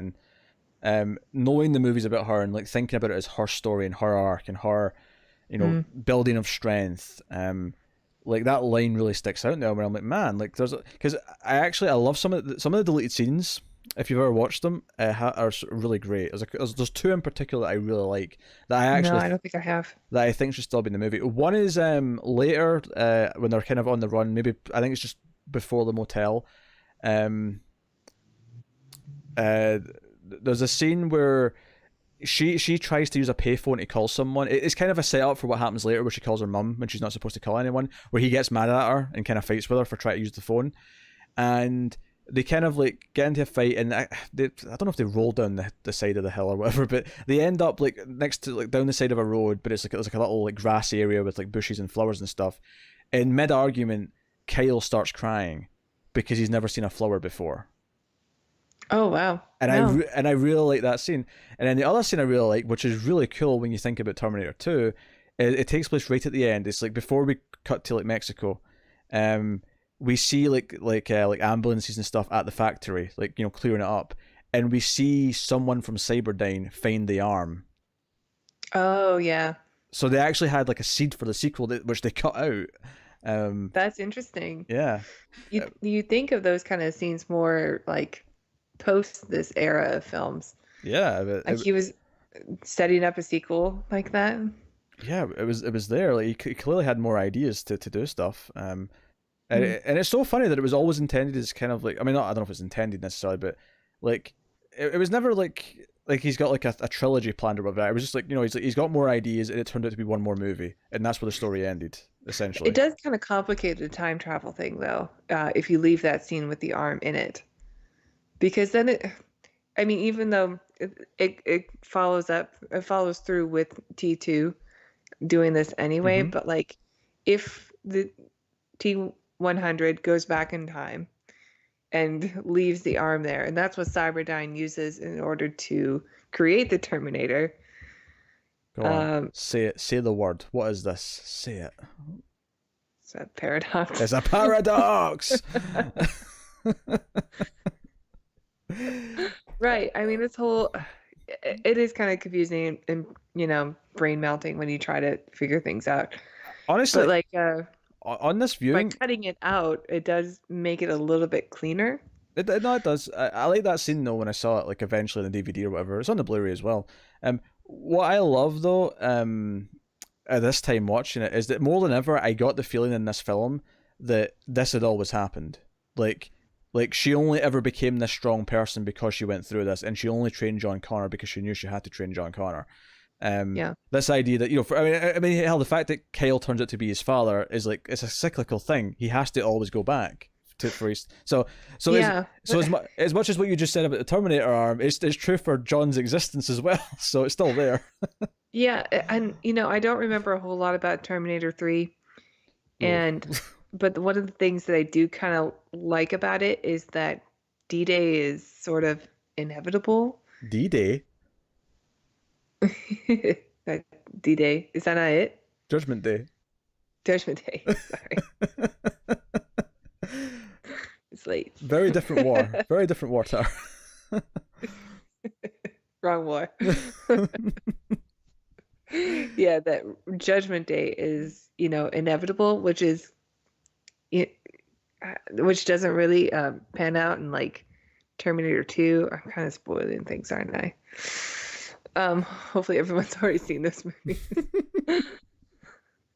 As far as I'm concerned, everything after Terminator 2 is not canon, so I mean, I don't count it. But okay. that's not to say that you can't. I mean, I like a couple of things in Terminator 3, but it's not canon. It's just it's a fan film.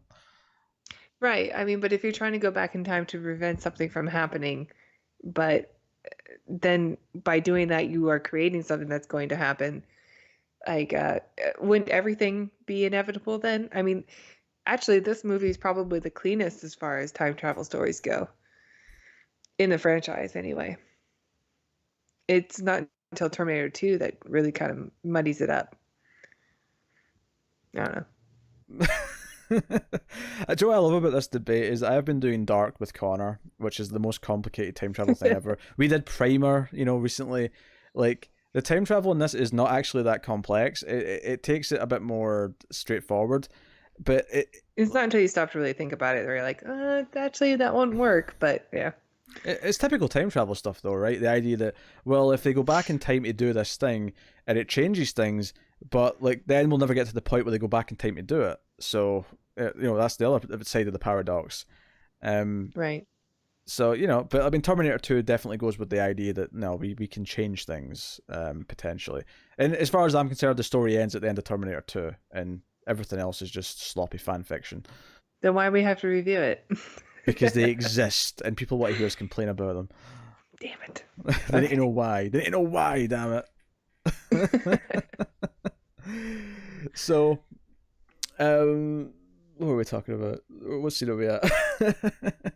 They're in the cars. We're talking about deleted scenes. Yeah, they're in the cars, and Terminator's after them, and they have a bit of an exciting chase, and we end up at the police station because they arrest Kyle. And I do like that the first sign that she's kind of coming around to him is that she warns him not to try and like fight the cops. She's like, no, they'll just kill you. Don't do it. Yeah.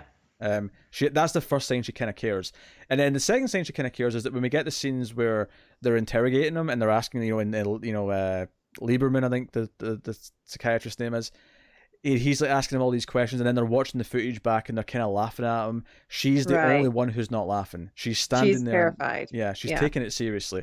And it's a fun scene. Obviously, he comes back in Terminator 2. I love that he leaves the police station just before Arnold comes in. Before everything happens, yeah. And that's why he's still alive, because obviously everyone else... Yeah, me too, because I remembered him, of course, in Terminator 2, and I'm like, I wonder why he's still, like, the same type of character in T2, why he wouldn't be afraid of Terminator. I'm like, oh, okay, this makes sense. Because he leaves right before everything happens. Yeah, it's good stuff. You know what? I'll give Terminator 3 credit. There's a joke with him in Terminator 3 that was actually pretty funny. I'll give them that. I don't remember him in Terminator 3. Oh, he's got a cameo. All right, mail spoil for Terminator 3 before we get there, right? Just in case anyone doesn't want to have the movie spoiled. But so he shows up to like console. I think it's the love interest character after some actions happened, and he's like, "Oh, they sent me over. I'm Dr. Lieberman," and he says something that he's referring to Terminator 2. He's like, sometimes you see things that, make you think you're crazy. And he has this like pause, and it's like, he's clearly talking about Terminator 2 and seeing the T-1000, right? And then action starts up, and then out walks Arnold as a Terminator again, and he just he just loses his shit. It's a proper funny joke. Like I'll give it to them. Yeah. But yeah, so there, and I have a lot to say about this police station this section, right? Obviously, I love that Arnold, when he comes in, like when he's told he can't go in, I love that he eyes up, like he looks around the the entrance. He's like, just to sort of ascertain the structural integrity and how much force it would take to go through it. Just simple things like that. But my interesting thing to say about this, before we even talk about the actual, what happens with the characters, is I want to talk about this from a modern perspective, because this was not intentional at the time. It can't be, because it was 1984. Mm-hmm. But what we essentially watch here is a mass shooting that takes place in a police station. And from a modern perspective, I can't help but, if I add on like a new analysis to this, add on a meaning to this, which was clearly not there at the time, but it kind of works if you want to like take it this way for a modern day audience, is that there is kind of a statement here about the fact that this guy comes in, right, this machine comes in, and he shoots up the one place in the world where, according to people who support guns, shouldn't be a problem. Because they all have guns, they're all packing heat, they've got assault rifles, everyone's armed, and they just can't do a thing. And obviously, as a machine, obviously a real person would go down. If a real person tried to do a mass shooting in a police station, they would be taken out relatively quickly, you would imagine. Maybe. But I don't think the Terminator, in my scenario here, I'm just going to make sure my TV doesn't turn off. I don't think the Terminator here represents a mass shooter. I think the Terminator represents the gun. He's the tool. And it doesn't matter how many other people have guns. The gun that's being used to kill people isn't easily stopped. Maybe I'm going far with this weird, like, redone this scene, but I couldn't help but think of this. We're in a world now where there's been so many mass shootings that I couldn't help I thought about when he wwent and got the guns. Sure, yeah. And how easy it was for him to be like, Uzi 9mm. Uzi 9mm. I love when he says, I'll have a Fusa 40 watt range, and the guy's like, right. Just what you see, pal. We have no laser weapons here. Yeah, no laser weapons. Still don't have laser weapons. That's the most disappointing thing about 2019. There's still no laser weapons. I'm alright with it. Yeah, as am I. I'll be honest though, it's the flying cars from Back to the Future Part 2 that I'm upset about. I want a flying car, damn. You gotta get a regular car first. I'll go straight to a flying car, thank you very much. How Really? about a hoverboard? Can we get a hoverboard? Yeah, that'd be alright. I want a hoverboard. But like, no, so we have this scene, and it's a great scene. It's again, he's unstoppable. He's going through the police station, and they just can't do anything. Yeah, of course. Yeah, we get the first ever Arnold Schwarzenegger "I'll be back," the first ever one. So good. Yeah. So I wonder how many times it's been used in the movies. By him or just in general? By him. By him. Yeah, I bet there's an official number. Probably. Yeah. But what I love about this scene though, in terms of the characters, is that the police that she's supposed to, where Sarah's supposed to feel safe, mm-hmm. they are useless. They don't. They can't protect her at all.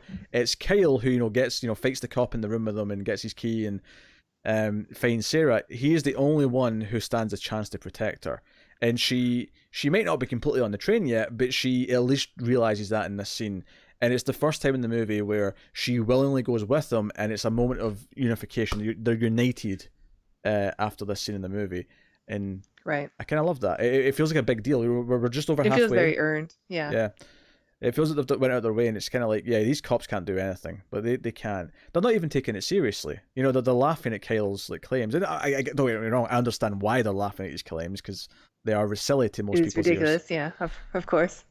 But it's this great thing. It really feels like the end of a big prominent section of the film. I would go so far to say that I would almost argue this movie has 4 acts. Most movies have 3. This one kind of has 4. I would argue this is the end of Act 2.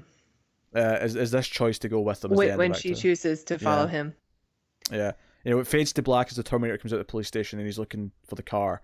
That's when it fades to black. I would argue that's the end of Act 2. But I can see that. yeah. So before we talk about Kale and Sarah more, do you want to talk about Arnold fixing himself in the mirror? Yeah, we get some body horror imagery. Yeah. This scene always stuck with me as a kid too. Anything with eyeballs, it's always going to do it because it's real slow.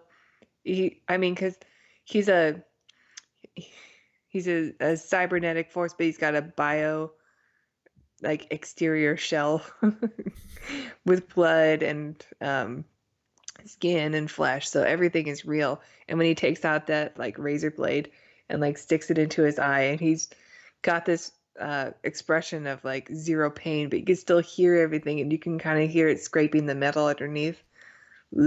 To quote himself in Terminator 2, living tissue of a metal endoskeleton. Thank you. Yeah. No, it looks great. I mean, don't get me wrong, it's a really obvious mechanical head. Stan Winston, the late great Stan Winston, made the head. It looks a little bit like a wax museum version of Arnold. And exactly when it cuts back to being really him. But it's one of those things. It's got the charm where you expect the cut every time. There's a little bit of shaking going on. Yeah. But again, you can almost get away with it and say that no, because he's tinkering with his cables and stuff, he's kind of jittering because he's a robot. So, I mean, you can't really do anything about the gray skin, but that's all right. They did as best as they could at the time, and it's still pretty good. What's funny is there's actually other scenes in the movie where he has kind of a grey look to him. See when after the haircut, he actually has Vaseline all over his face to give him a shiny off look. And he generally looks a little bit different. He looks a little bit off. It almost looks like they've got a double, doing it for him for a minute. Oh, interesting. At one point, but no, it looks good. So yeah, I mean, it's obvious, but like you said, it kind of adds to the charm. Yeah. Well, Kyle and Sarah bond a little bit. They sort of hide under a bridge or whatever it is. And, she's cold, so he goes to warm her up to kind of bonding. And she's like, "You've been shot." And he's like, "That's nothing." He's like, "No, you've been shot. I'm going to, where's that first aid kit?" Which I assume was in the cop car they took. I assume so. Makes sense. She gets her first field dressing in. Yeah, she gets her first field dressing in. Which is where the line comes that you were making fun of earlier. It's like, "Oh, tell me about my son. He's about my height." he's got my eyes. He's got same kind of hair. Can't me think of it. He sounds a lot like me too. Same jawline. Do you know, that's what they should have done actually, is they should have had Michael Biehn just play Kyle Reese in future movies. If they were going to. Why not? They should have done so. Totally should have done so. He would have been great in Salvation. Oh god. Probably we wouldn't have gotten that great breakdown though of or the meltdown of what's his name? Christian Batman. Bale. Yeah. Oh, good for you. Good for you. Yeah, that one. That's never going to go away. No, it's not. So now they bond a little bit, and this leads to some weird hint. She kind of freaks out. You're talking about things that I've not done yet in past tense. And he gives her the message, which does have there is no fate. It does have the future is not set in there. Right. It does not have the other things that Terminator 2 claims it has in it, though. I don't remember. Because I'm sure Terminator 2 tries to claim that there is no fate but what we make.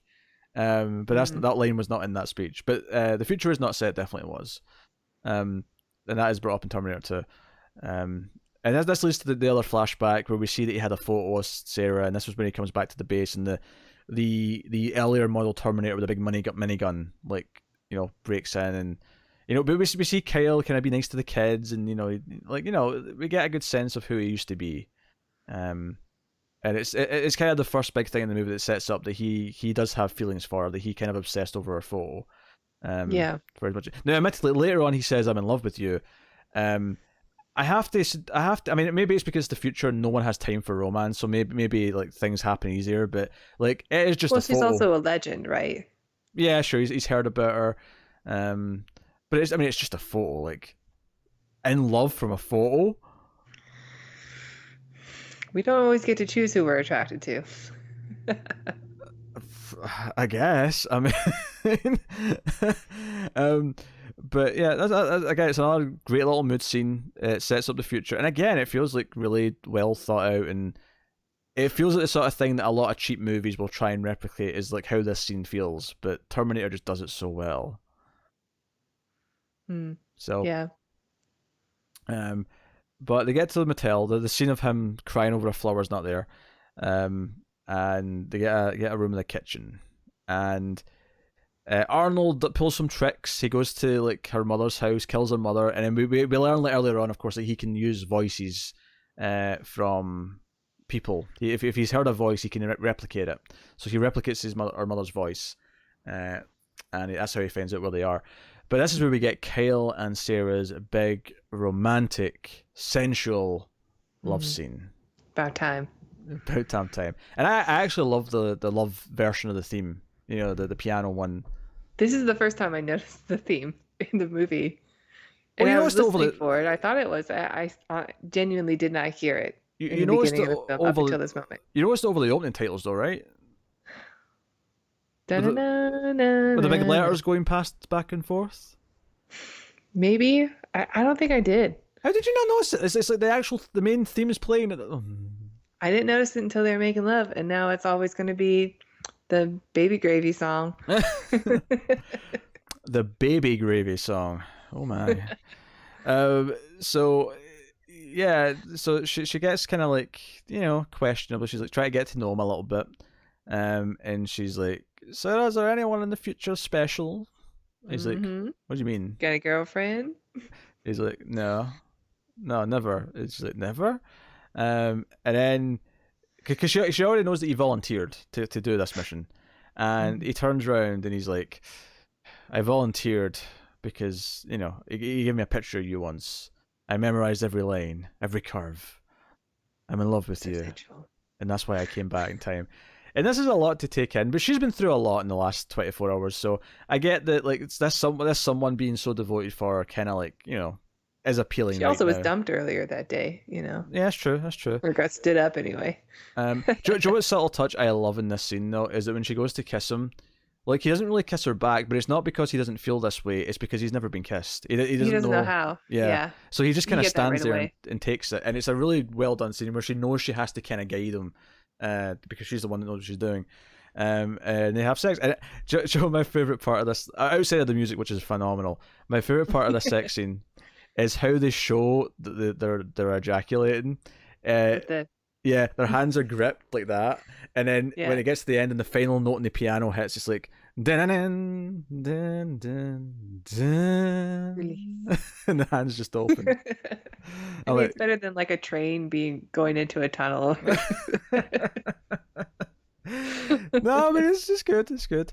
Joel, I almost wish we got a few more scenes after this, because right before the Terminator shows up, when they're just post lovemaking, they're kind of giddy, and she's like cracking jokes with them, and like smiles at her, and I'm like, I want to see more of this happy Kyle. I want to see more of this happy couple. Yeah, they got chemistry. He has made grenades. He went out and got supplies. That's why I wanted a kitchen, because he makes a bunch of grenades. Pipe bombs, yes, specifically. So, but the Terminator shows up, and we learn, of course, that dogs are used to, like, as an early warning sign. We saw them in the future flashback. We see the dog at the motel barking, and that lets them know that he's coming, so they can go on the run. And we kind of start the final act of the movie here, where they're on the chase. We get kind of a great chase scene. Terminator's on a bike, but then, of course, he eventually gets you know, knocked off, blown off, whatever, and he commandeers a truck. And I want to say how much I love the makeup on his face after he's been run over, because he's got like part of his skin missing, and you see like the metal in the eye, and I'm like, it looks good. It is a phenomenal makeup effect. Good. And you're kind of worried from like the first part where you first get the eye, and you can, I mean, it looks great because it's really hard to make a human, you know, out of like an animatronic human that looks realistic. But I think because this is a mixture of animatronics and actual Arnold Schwarzenegger, it looks like flawless. Yeah, no, it looks really good. And Of course, Kyle puts the pipe bomb in the exhaust, and the truck, which is like a tanker, I should say, Yeah, blows yeah. up in glorious I think it's full fashion. of like gasoline or something. Yeah. Yeah, So. and James Cameron always said that he had the idea for this movie because he had a nightmare of a Hmm. metal skeleton rising from fire. That was the image in his head that he wrote the whole movie around. He must have some I insane know. dreams. That's what he says. I Uh, wonder what he ate that night before he that fell asleep. that said, the second thing that comes up at the end in the credits is acknowledging the works of Harlan Erlson, Erlson, if I say his name properly, um, because he's a sci-fi writer who wrote a lot of stuff. He's a really very well regarded writer, and he did write some stuff that was kind of Terminator-esque before this. So they kind Mm. of had to put in an acknowledgement that it existed. Although, as far as I know, Cameron's always maintained that he just had the He came idea. up with Yeah, it, or he came up with the design. I heard about that dream story also. yeah. Um, so we get this great moment where it rises from the fire. It's like, oh shit! It's just the skeleton. It's just the Terminator now. So bye Arnold, thanks for being here. You were great. Hmm. We will now enjoy the stop motion effects and the occasional puppetry effects. And it looks Love it. see when it is actually just a puppet, when you just see like half of it and it's like it's clearly just a practical effect being Hmm. controlled. It looks great. Oh yeah, The stop motion obviously looks really dated, but has charm. Has some charm. it's true. Um, so here's kind of where I want to talk about Sarah's arc, because I think the love scene, bizarre, and this is kind of a weird thing to say because she is the woman, right? But that's kind of the first time it flips, where she takes control of a scene with Kyle. Yeah. Um, because it's something that she knows more about than he does, right? But like after that scene, we get to these scenes here where they get into the factory, they barricade the door, and Kyle like collapses because he's injured by this point, and Yeah, he got shot during the chase. she like is like, no, you need to come. I'm not leaving you behind. You get on your feet. And she does the thing where she like sort of pretends to be a soldier and says, Yeah. "On your feet, soldier. Move it, Reese," kind of thing. And like, just think about that scene in the club. But it stands out because you Yeah, know what she's going to become at this point. He's already explained it. yeah, And so when she actually says, "On your feet, soldier," like, oh, there it is. Like, there's the beginning signs of yeah. But what just she's going to end up being. contrast the scene here to in the club earlier on with it, where she just sits and can't move. She is convincing him to move. We have completely flipped the roles. And then, of course, they're hiding all the he puts on the factory devices, all the robots and whatnot. But the Terminator finds them, going up the stairs, and Kyle tries to fight him, uses his last pipe bomb to blow him up, and that's what kills Kelly. He's too close to the blast. And of course, we still get Terminator. She's sad for a moment because he's dead, but then the Terminator, the top half of him is still functioning, and it starts crawling. And what's great about this is she's also injured; her leg's been hurt in the blast. But what's Hmm. so great is that the Terminator's been so hard to like deal with throughout the whole movie that the idea that Sarah Connor, even though she's starting to become stronger, could fight a Terminator would be ridiculous. But just half of a Right. Terminator, that's like, okay, she has a Maybe. chance. She has a fighting Hmm. chance. If she's willing to fight, and that's the thing here, is that she is willing to fight. She crawls. No matter how much pain she's in, she fights and she crawls. And she eventually goes through the compactor thing, whatever it is. And we get, your terminated effort. Like, and like, not only does she Yeah. kill the Terminator finally, not only is she the one who gets to do it, she gets a one-liner. She gets She gets the Arnold one-liner. Yeah. yeah, it's so You've been good. terminated. And it's the completion of her arc. She gets to win the fight, and she had to be the one that won the fight for this movie to work, Mhm. because she was the target. This movie is about taking the damsel and turning her into the hero. That is what this movie is. Right. Um, I also really love the little detail with the Terminator. When you still see him as Arnold, and he's kind of like dragging his left leg. mhm. And then when you get just the skeleton, he's still like dragging his left Yeah, leg. yeah. It's kind of a reminder, like, oh, it's the problem with his cybernetic part, not like he's got like an injured, I don't know, knee or something Yeah, as yeah. No, that's a really nice touch. No, you're right. I even like how like his skeleton, like it mimics human skeletons enough in terms of like, because I Mhm. was like his feet, like the heel is like, yeah, like, I could see that how that could fit into a human foot essentially. Right. Instead of Yeah. an actual skeleton, like I Oh, could. it's such a great design. Oh, it's a great design, and the red eyes. Actually, one of my favorite shots when it's chasing them around when all the machines are on and it can't find them. There's a close up of its head and its eyes. It's almost mimicking earlier on when Arnold was doing it, but the eyes are like Mm-hmm. looking around, and it's all these quick shots of his head just going like that, and it's just Mm-hmm. these glowing red eyes. It's so good and intimidating. Yeah. It's great. And then, of course, we get the final scene in Mexico where we see where the photo was taken, the photo that Kayla had. She's hustled for $5 for a photo she never asked for. Little con artist. And she's recording tapes for John. And we see she's pregnant. And we see she's pregnant, of course, revealing the twist, if you want to call it that. And she, there's a storm coming, and she's like, I know. Main theme kicks in. Do do do, as she drives off towards a map painting. It's a great map painting, though. It is. What's really funny is the first credit that comes. I mentioned the second one being the Harlan Ellison one. The first credit comes up as like production manager Donna Smith.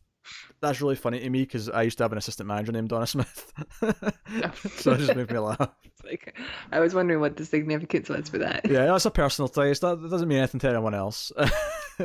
I did notice when the Terminator was getting crushed, all like the lightning effects. Yeah. Coming back, I don't know if that was needed. I mean, it does look cool, but like I don't know if it's like what it's supposed to represent. It's consistent though, because they have that in 2 as well.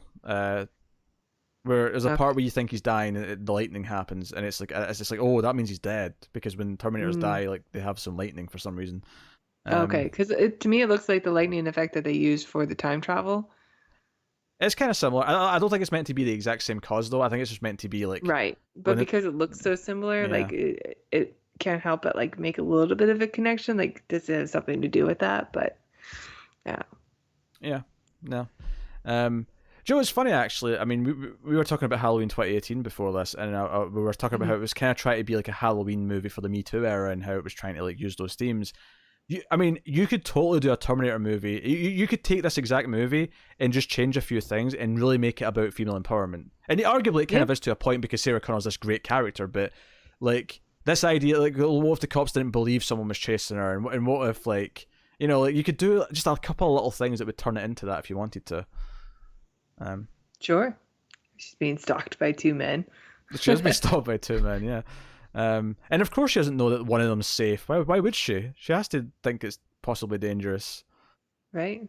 She's in the trench coat, of course. It's funny, I do notice little hints of the main theme popping up throughout the film. I think when he tells her about her son for the first time in the car, he's like, oh, your son's going to, like, one man taught us to fight. That man's name is John Connor. Kind of thing. I do hear a couple of the notes in there, but not the whole thing, not the whole phrase. I don't hear the didn't didn't. Is that just T2? No, there's a bit of it in the main theme. When you hear at the end, it ramps up. See if you listen to the main theme or the official like soundtrack version of it, you hear it going through the dun, and the actual drum beat for most of it's boom boom boom boom boom boom boom boom boom boom boom. Right? Okay. But when it gets to like what I'll call the chorus, the final chorus, you hear the drums come in properly, go dun dun dun dun dun dun dun. It kicks in. It is there a lot more in the T2 version of it though. Yeah, I've really listened to a lot of the versions of that music. Yeah, so I know you've studied this music a lot. A lot, yeah. I actually turned it off once the credits began, so I didn't really listen to the theme all the way through, I guess. I love the version that they did for the I think it's the Orlando theme park. Was it Universal Studios Orlando? There was a like a show. Yeah. A Terminator show, and it was actually really quite good. Yeah, T2 3D. But they replaced it with I think it's a Simpsons thing now. Oh god. But there's the main theme from that is really good. It's a really good brass version of the main theme. I really like. Never seen the show, but the music's really good. Yeah, it's great. It's just like a Skynet Cyberdyne demonstration. They have like soldiers and stuff there too. That's why they're just showing off their new units. And by the way, if you think I'm done talking about this main theme, just you wait until we get to the sequels that don't use it. Because I'll have a lot to say when we get to those. I'm sure you do. I'll have some words to be said. Don't you worry. The Terminator is basically a perfect movie. I'm just going to say. Yeah, I mean, there's not a whole lot that I can really ding this movie for. Even the things that you could sort of like say, yeah, that doesn't quite hold up, like the makeup or some of the special effects. It still kind of adds to the film, and I don't really like to hold. I don't really like to do that to films. Like if they're doing the best that they could at the time that it was made, then I think it should be given a pass for a lot of Sure, yeah, films, no, especially science fiction films, you know? I never have a because the movie has such a high quality feel to it. Like the direction like throughout is like just pinpoint accurate in what it's doing, and like it has great characters. It has Sarah Connor, it has Kyle Reese as the Terminator. All three of them. It's this triangle of just like excellence. Yeah. And I remember hearing from some of the extras, like the Orion who released the film, like they put it out like thinking they would get their money back barely in one weekend, and that would basically be it. It wouldn't be this hit or be a actual good film, and people loved it. It did well critically.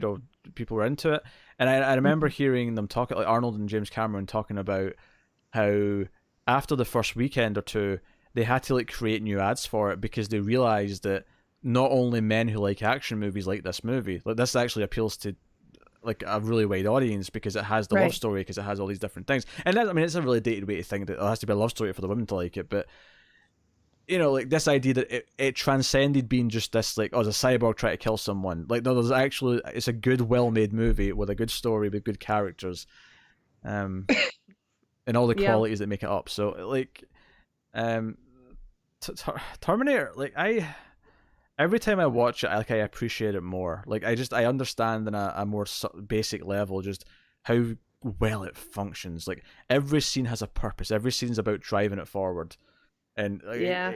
explaining who the I mean, characters you are. clearly know this movie so well. I'm sorry, I may have hogged the discussion a little bit on this episode because That's okay. I mean, go with, you're clearly passionate about it. what do you feel about it? I got some passion from you. Oh yeah, I think I really like there's nothing about this movie that I can say doesn't work for me, to be honest. I love Sarah Connor's arc. I love watching Arnold in his prime. And he's prime, yeah. Um, I I I always appreciate a nice cautionary tale about artificial intelligence. Oh sure, of course. My biggest fear. Yeah, we haven't really talked about just the core idea of like the Skynet, which I don't think they even Right. say Skynet. I don't think he knows to call it that in this movie. No, I don't think they say Skynet at all. They say Cyberdyne, but they talk about Skynet. Like it got smart. Like because do you know what I like about it? I like that Kyle doesn't actually know the exact details. Like he's heard like why they're in this mess, but he doesn't. Well, he was born after the war also. Yeah. Or even the idea that he was in like a concentration camp. He was lasered. There was a barcode lasered into him.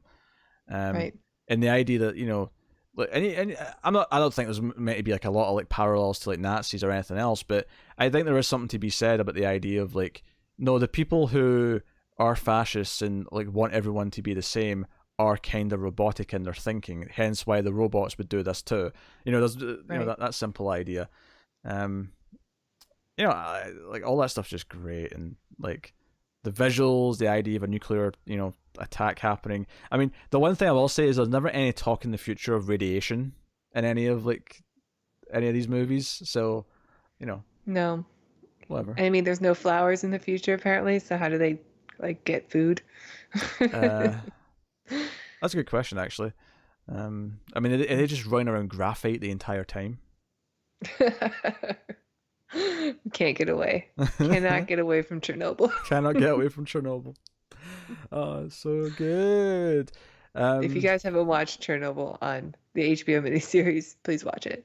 On the HBO miniseries. Yeah. And then watch our reviews. And then watch our reviews, yes. Connor's on the first two, he's really moody about it, but then Tara comes on for part 3 onwards, and they're much better. And it gets great. Yeah. Oh, dear. So, yeah, I mean, what else do I want to say about Terminator, really, at this point? I talked about the music, I talked about the direction, casting, story, pacing is great. I kind of brought it up in the beginning, but like I've seen so many like cheap sci-fi films that are just trying to be this movie. And it's incredible, like the difference. Like we'll watch a movie for Mystery Science Theater called Future War, which has a lot of parallels to the Terminator. Oh, sure. And really, like, okay, the script is bad. But if that director had the same script, it would be the same as Future War. It would have been like a terrible B movie, Yeah. even with the script. Like it has all the ingredients to be a forgettable sci-fi original. It's like Sci-Fi Channel original B movie, but because it's James Cameron, it's a masterpiece. It's great. But here's the thing: how many movies like that you're thinking of like that were made before Terminator? I'm going to take a bet and say almost none of them. No, probably not. Was RoboCop pre-Terminator? No, that was after Terminator. That was 1987. It was okay. Because I actually one day on a bonus episode for Patreon we'll have to do Terminator 2, not James Cameron's Terminator 2, the Italian Terminator 2 that came out first.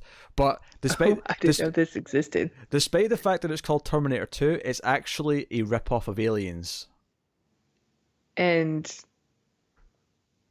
they were able to use the 2 for that? Like, is it a sequel to a different film? No. This was like dodgy Italian like cinema where they try and pass things off as sequels to things. Oh, okay. All right, yeah, I'm down for that. Yeah. I'm trying to remember the director's name. You know what? I'm going to look it up. Watch me type Terminator 2 into IMDb and like get Terminator 2. Terminator 2 is the second Terminator 2 showing up. Yeah, I mean this is definitely one of those films that changed cinema for a long time. There's a lot of, like you were saying, there's a lot of movies that are just copying Terminator because of its inspiration it had. And did you find it? Yeah, Bruno Mattei's Terminator 2. Bruno. Uh-huh. Shame on you. Polluted future Venice, researchers work to improve the situation. One day, unknown forces start killing them. A team of soldiers and a couple of civilians is sent in to investigate. Soon, they encounter strange, murderous creatures. It's aliens. It's an cheap aliens knockoff. Don't spoil it. I've not even seen it. This is just... Oh, no? Okay. Yeah. That'll be fun. I'm going to send you a picture that I just saw. In the IMDb photos. In the meantime, though, I think we're more or less done talking about Terminator. But I almost feel like I've not done it justice. I feel like to talk about a movie of this caliber, like there should be more than what we just did. There should be, we've been talking for a long time. A thesis about Terminator.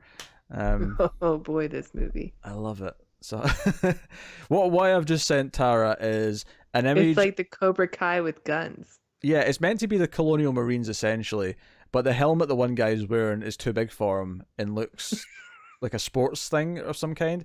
And that woman at the front is clearly supposed to be the movie's Vasquez. That's Vasquez, yeah. Yep. So, but yeah, it's like karate outfits. So, hey, one day on Patreon. Don't you worry though. Well, actually, by the time this goes up for everyone, actually, you'll already know what our bonus movie is for the month. So let's just say, did you enjoy RoboVamp?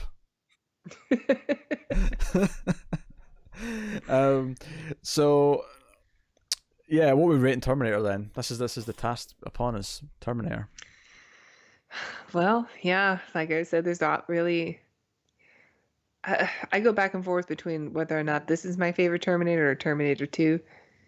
Right now, it's this one because it's the most recent one I've watched, and there's nothing I can really ding it for it. And the soundtrack is great, or the score rather, and the direction is great.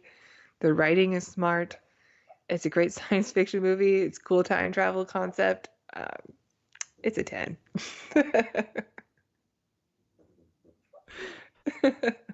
Well, a first is about to happen because I am also giving it a 10. So big surprise. Yeah, we are bonding here with because even Day the Earth Stood Still, you give it a 10. I give it like a 9 or a 9.5. I can't remember what I gave it exactly, but I give it a good. A 9's amazing, but yeah. This is a double 10. This is our first ever double 10. It's not a surprise. It's the Terminator, but no, I think people knew it was going to be a 10 when we started. Yeah, there are just certain films that just change the genre forever, and this is one of them. And I think it's an earned 10. Hmm. I'm just imagining now what the eventual 2001 discussion is going to be like, and I'll be the main host on that Oh one. yeah, you'll be driving that one. Yeah. Yeah. So yeah, that's Terminator. Which before we get to our bonus bit, we'll do our outro stuff. So, um, we of course would like you to tell us what you think of the Terminator. I presume most of you like it. You can like and subscribe, all the usual things. You can support us that way. You can support us by rating us on Apple Podcasts or wherever you use it for your podcasts. It helps people find the show. You can also support us financially, though. How can you do that, Tara? Well, you can check out our Patreon page. It's patreon.com/MildFuzzTV. You can donate as little as $1 per month, and that dollar buys you bonus episodes of the Ace, of which we'll have 3 up by the time this goes up. You also get our episodes a week early, so you can be ahead of everybody else on YouTube. Yeah, you can be cool. Yeah, you can be cool and be Yeah, ahead of the curve. that's Yeah. right. Yeah. We also have a store you can check out if you want support the Ace or Mild Fuzz TV. We do. We have t-shirts and hoodies and stuff. Find links to those in the description. There's a US one and a UK one for whatever one's more convenient for you to purchase from. Yeah. That was very well done. I'm not going to lie. The next bonus episode, the bonus episode that just went up, by the way, I'm going to make Tara do the entire intro herself. So All right. if that's not worth the dollar, I don't know what is. Are you going to put all like 18 takes of it? Take one. Hey everyone, Great. and welcome to Screams After. Damn it! Take 2. Hey everyone, and welcome to Comics from the Multi. Damn it! Yeah. Only $1 for comedy gold. Yeah. So yeah, do that, and then of course get us on Twitter at the Ace Podcast for updates and recommendations and random things that I feel like posting on there occasionally. Usually with GIFs. I post a lot of GIFs on Twitter. We do like gifts. We do like GIFs. We're a GIF loving people. Except for people who call them GIFs. We don't like you. You're the worst. No, you're not invited. So that wraps up the main part of the show and takes us on to our bonus section for Mystery Science Theater 3000, a film which, as per usual, Tara selected, is called Time Chasers. Appropriate, I think. Jojo was we funny. haven't had enough time travel. Originally this was going to be on the Rocket Man episode, but we wanted to sneak that in early recording wise, so we didn't watch the Mystery Science Theater episode until after that.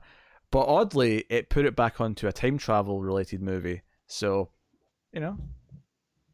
I think it worked out. And Tara, do you remember what you said to me right before we started watching Time Chasers? No. You said, and I quote, "It's just like Primer." There are a lot of similarities. Oh, I can't wait for this. One of the fun trivia things that I learned about this episode is that the people who made the film submitted it to the guys at Mystery Science Theater for their approval, and actually were quite upset about how much they made fun of it. I don't know what they were expecting, if they had ever seen the show before, but yeah, apparently they were not pleased. Yeah, how can you send a movie into Mystery Science Theater and then be mad that they made fun of it? That is absurd. I don't know what they were expecting. I'm not gonna lie, we've had some offers for Streams After Midnight from like low budget like horror movies or filmmakers who'll say, "Hey, like here's a trailer for a movie. We'd love for you to review it. We'll send you like a review copy." Really? Yeah, we've had a few of those, and I'm not gonna lie, every single one that we've had so far, I've looked at the trailer and I'm like, we're going to tear this to shreds. It looks terrible, and I feel bad, and I'm like, I won't respond. It's fine. And I'm not saying don't write into us. Like if you think we have something you'd want us to, but what would make me feel good is that if you put in that it's okay if you hate it and make fun of it, because if you say that, then I'm probably going to say, "Oh, sure, we'll do it." Okay. But I feel so bad. I feel so bad because I'm like, this looks like it's going to be terrible. And but the point of your show is to do a review of a film. the Mystery Science Theater, the point of Oh it is sure. to make fun of the movie. Oh yeah. No. At least with us, I feel like there's a chance we're going to be positive, and they're hoping for that. So I feel bad that we're not. But with Mystery Science Theater, if they're putting it on the show, they think it's shit, and they're going to make fun of it. You know this. Right. It's their MO. But yeah, Time Chasers features a dude with a phenomenal chin and a long head of hair who Hockey hair. has made a time machine out of a small plane. Yeah, like a crop duster. Because if you're going to make a time machine, why not do it in style?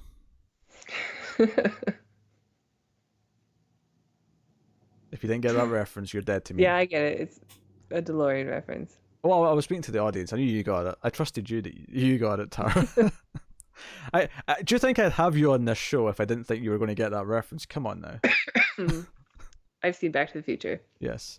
And you like Back to the Future, unlike certain Mild Fuzz members. That's impossible. Everybody likes Back to the Future. Well, It's just a good time. I've got someone for you to meet, and he's ginger, so brace yourself. He's still not seen 2 and 3. He's like, nah, I don't really care. I'm going to watch them. What? Really? That's his attitude. Yep. I mean, I think the first one's the best, but Oh, it is. Absolutely is. 2 and 3 are pretty fun. Yeah. That's his stance on it. So, yeah, Time Chasers. So, I'm just going to start with saying that I think this might be the funniest episode we've watched. It's pretty good. It's All great. the talk about how they refuse to accept that this is our hero of the film. Like, oh yeah, okay, because he gets out of the plane, he's on his bike, riding home. He's like, and when he gets in the building, then we're going to meet the real protagonist, and then the real hero of the movie will appear, and it's just him. I was like, no, the first joke though is actually before that. It's actually the opening production logo has got a dog in it, and it's like actual footage of a dog, and like I think it's Crow's like, "Hi, I'm Bachman, and I directed this movie."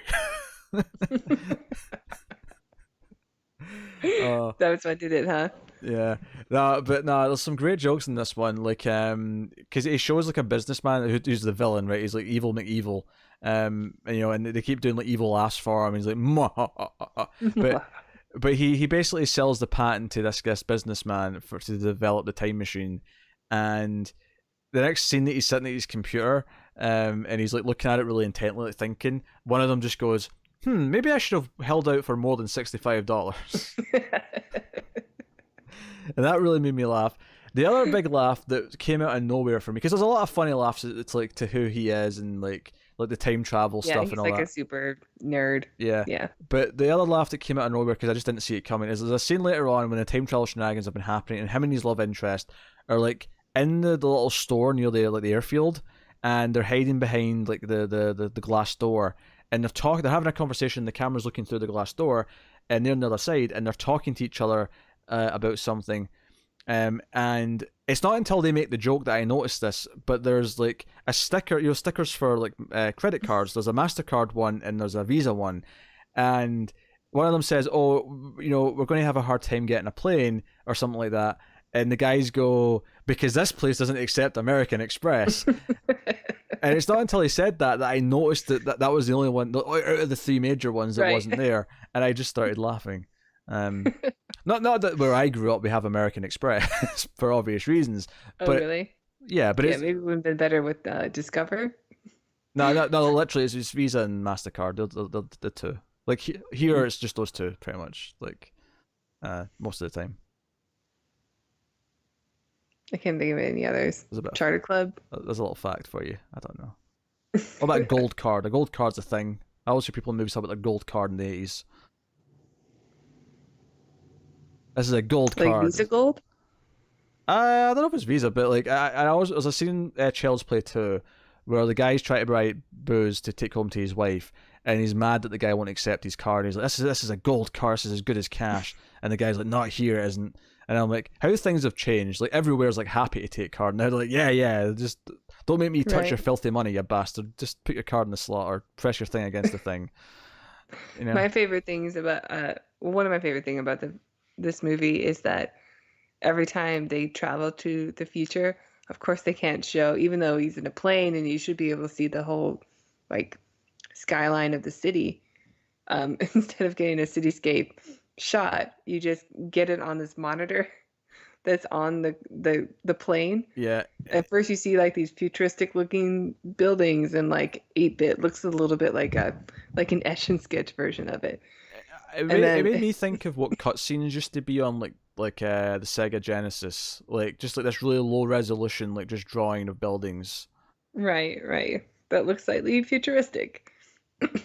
Yeah. And it's like, look, everybody, the future, we've arrived. And the only thing and we then see later on, they go back to the future. Didn't mean to do that, but there it is.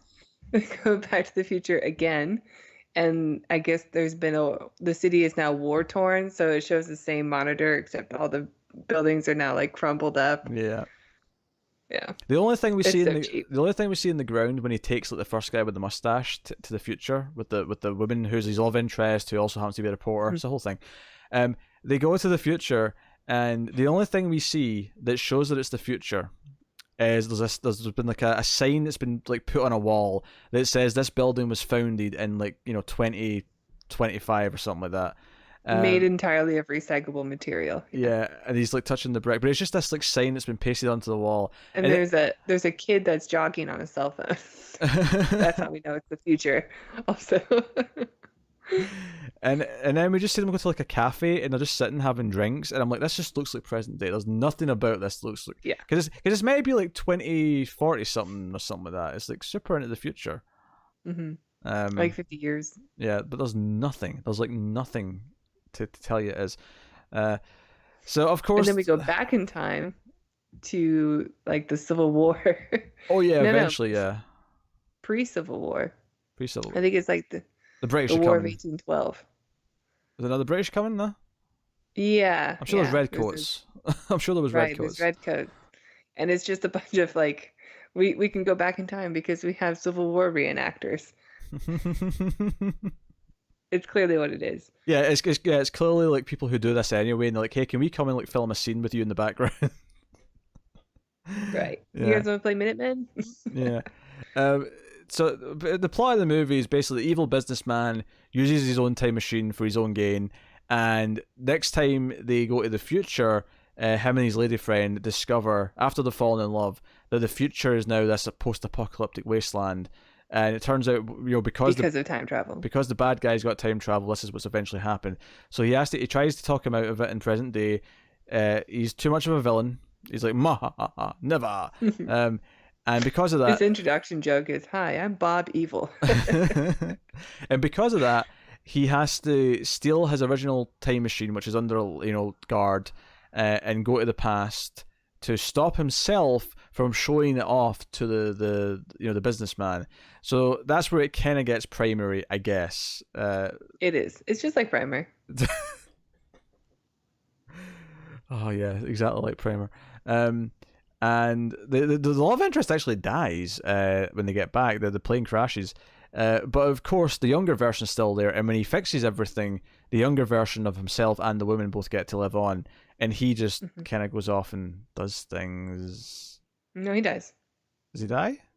Mm-hmm. How did he die? He gets killed during the battle scenes, I think. Oh, he sacrifices himself. You're right. Mm-hmm. That's right. He has a hero's death. You're quite right.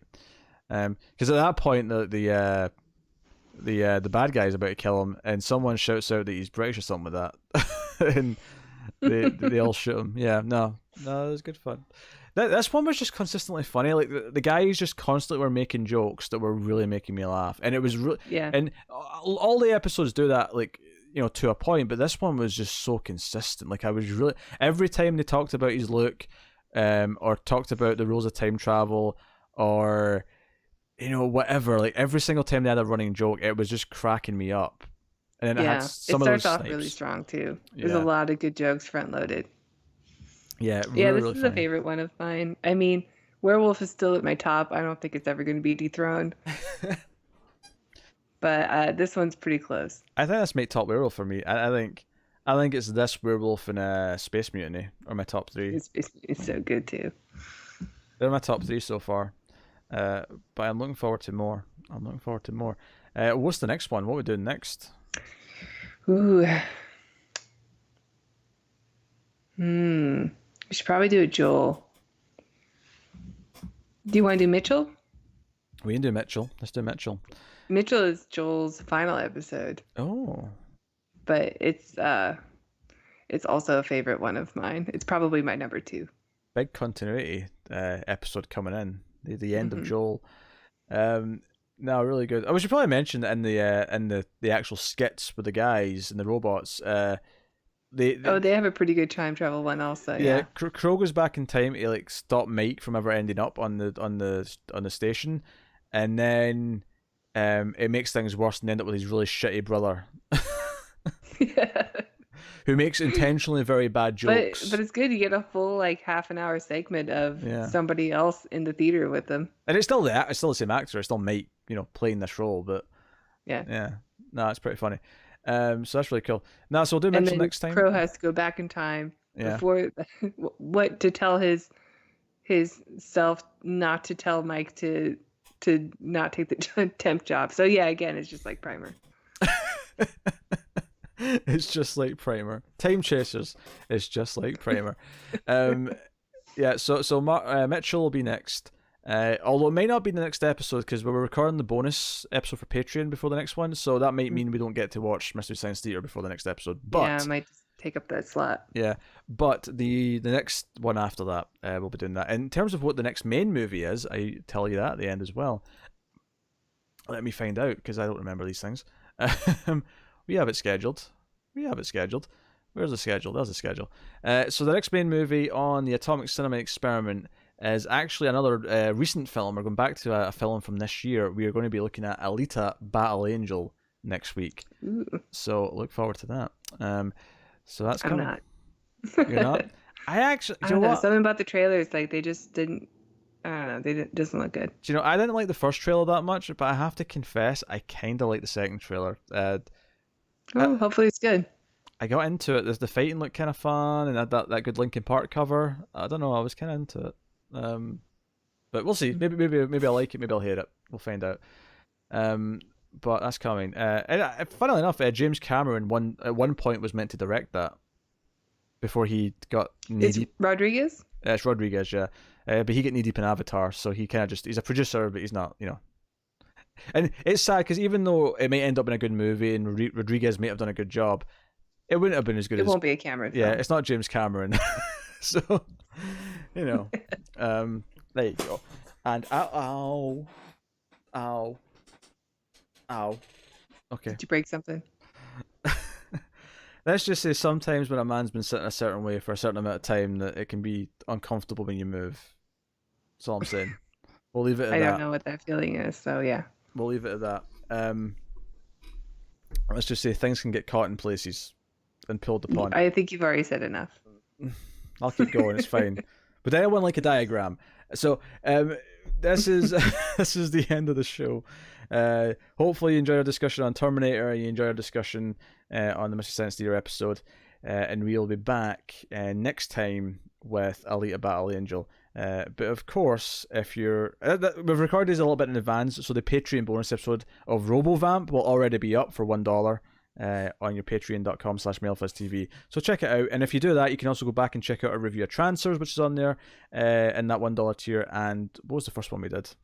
Judge Dredd. That's right, Judge Dredd. 1995 Judge Dredd. So that has been us. That has been episode 15. I don't know. Experiment 15? The problem is that we're recording a few ahead now. Is that I can't just check which one went up on YouTube last and like count from there because I can't remember how many we've done since. But I don't know. We're about 14, 15. We're in that range. But that has been us. So thank you once again for watching or listening. We love you loads for doing so.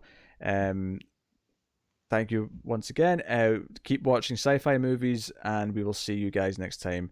And of course, computer. Damn it! I just messed up my outro line. A computer. Add salsa. Yum yum. And for the record, I was about to say computer. What's salsa?